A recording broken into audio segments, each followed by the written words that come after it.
300 millimeters. What do you think it represents? It's about the size of a bottle of wine. Try to picture it, 300 millimeters. It's about the distance between your elbow and your fingertip. Check it out. Seems manageable, doesn't it? 300 millimeters is the amount of water that will flood your hotel in one single day. In 24 hours, that's 300 tons of water landing on your property floor.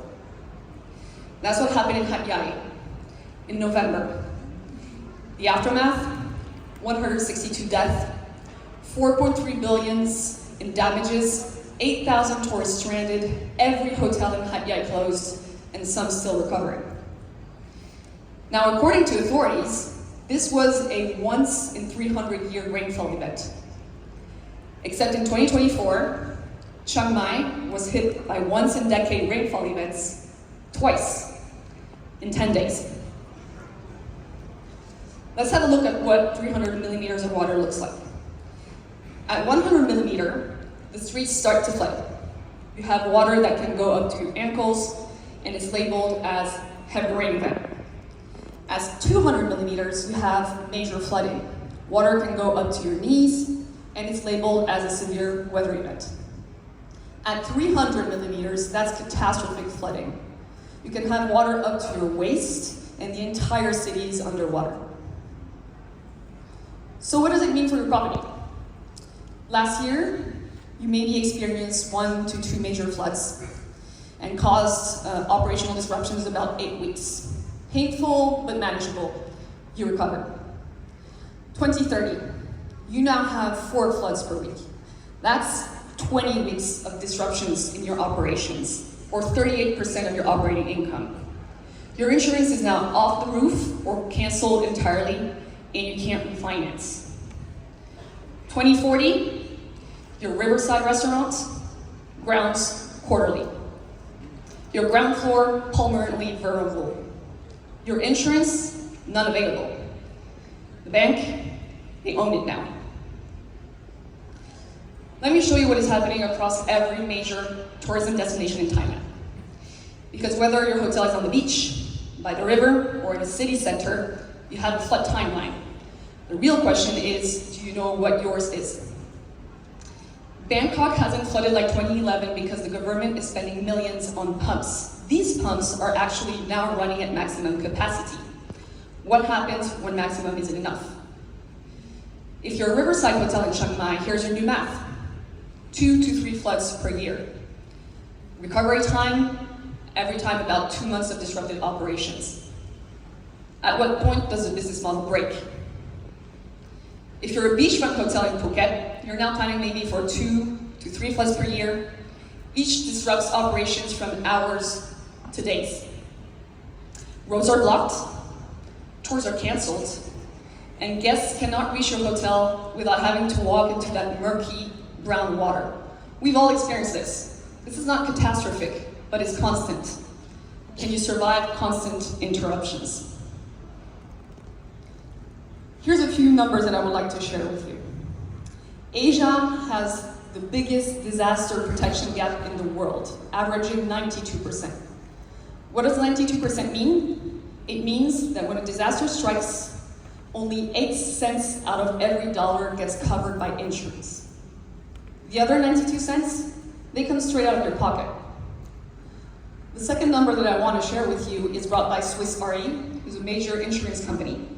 And they projected that in the current climate scenario that we're trajecting towards, ASEAN markets would lose 37% of their GDP by 2048. Let that sink in. That's in 20 years. One of the major contributors to GDP in Thailand, tourism. If you had a plan to leave your hotel as a legacy to the next generation, in 20 years, there's no more business. Now, some of you might be thinking, I don't have insurance anyway, this doesn't really concern me. But it's exactly backwards.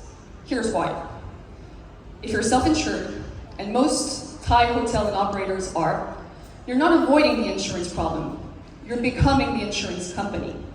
Every baht of flood damage comes straight off your bottom line. Every closure is pure loss. Every damaged room eats up into your capital. And here's what keeps me up at night, and what should concern every CFO and asset manager in the room. A hotel that can't prove climate resilience won't get financing. A hotel that can't get financing can't operate. It's that simple. We're already seeing this play out. The Bank of Thailand has issued a policy in 2023 requiring all commercial banks to systematically assess the climate risk of their lending decision. This is not a suggestion. This is mandatory. So what kind of hotels are we going to see?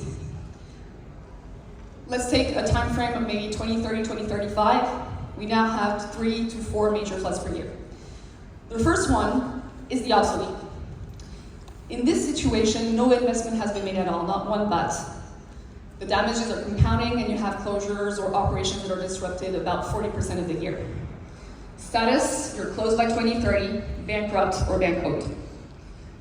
The second one is the survivor. It's the middle ground. You've invested in some kind of resilient measures, but they're mostly reactive than predictive. So think sandbags or basic repairs. You're operating, but you're bleeding money. The last one is the resilient, my favorite.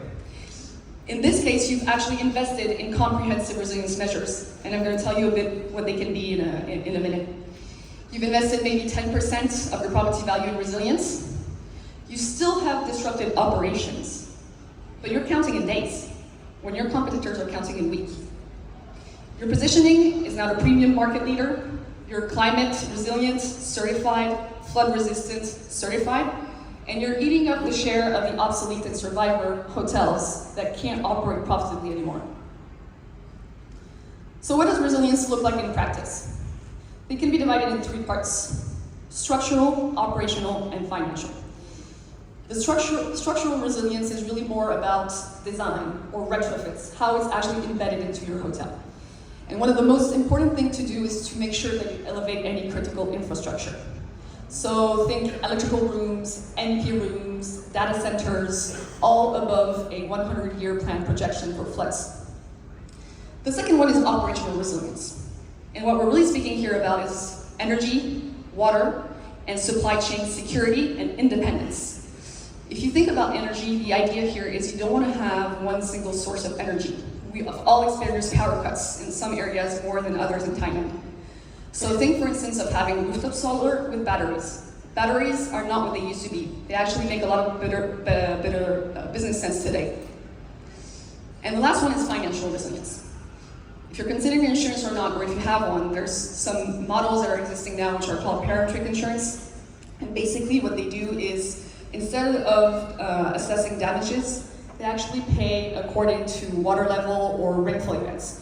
So they're taking into consideration climate volatility to create their insurance products. Today, you're competing on threat counts and Michelin stars. Tomorrow, you will be competing on climate resilience and flood resilience hotels. We already have clients asking this for us, and it's led by the premium and the luxury markets. Travelers want to know, will my next event, my next holiday, be ruined by a poorly managed weather event? And here's what we're not really speaking about.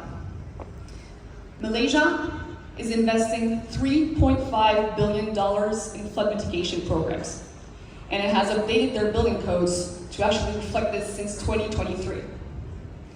Vietnam has invested $27.5 billion in coastal climate infrastructure, and it has strong rebuilding codes in place. Thailand, $0.18 billion annually, and still debating whether to measure key climate risk data in key tourism places. While we debate, they build. Who do you think wins the 2035 tourism market? Now, before you think we're doomed, there's nothing we can do, there is actually a way forward. It's not government bailouts, it's not tax subsidies, it's not rebates, it's not even cheaper insurance. It's strategic investment in resilience, and you can start that actually today. This is what we usually advise. This week, commission a site-specific flood resilience assessment.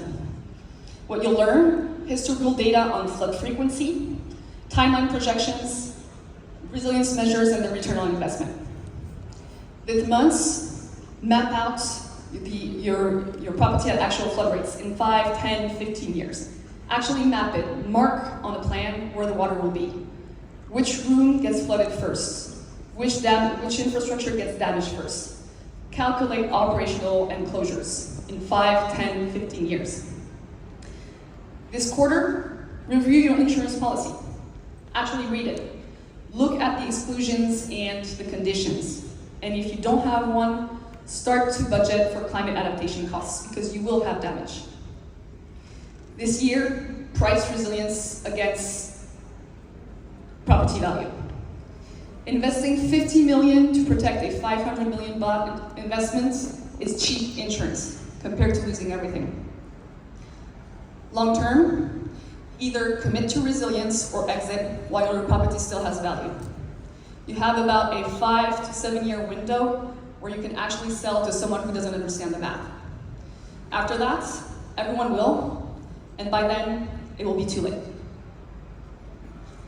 Now, I know some of you might be thinking, we've been here 20 years, we've handled floods before, we will handle them again. That's what they said in Hat Yai in 2010, when they were hit by the worst flood that was supposed to last them decades. It lasted them 15 years, until 300 millimeters of water fell in November. That's what they said in Chiang Mai in September 2024. We learned a lesson, it won't happen again. Then October hit, worse. That's what they said in Bangkok in 1995, worst flood ever. 2011 was way worse. And now the pumps that are saving Bangkok in 2024 are running at maximum capacity. Here's what I know. In 2026, there will be another flood. Somewhere in Thailand, it will happen. And when it does, there will be 2 hotels. The hotels that will be standing in 2040 won't be the ones that are hit by the worst floods. They'll be the ones who thought they could manage 300 millimeters of water just fine. Thank you.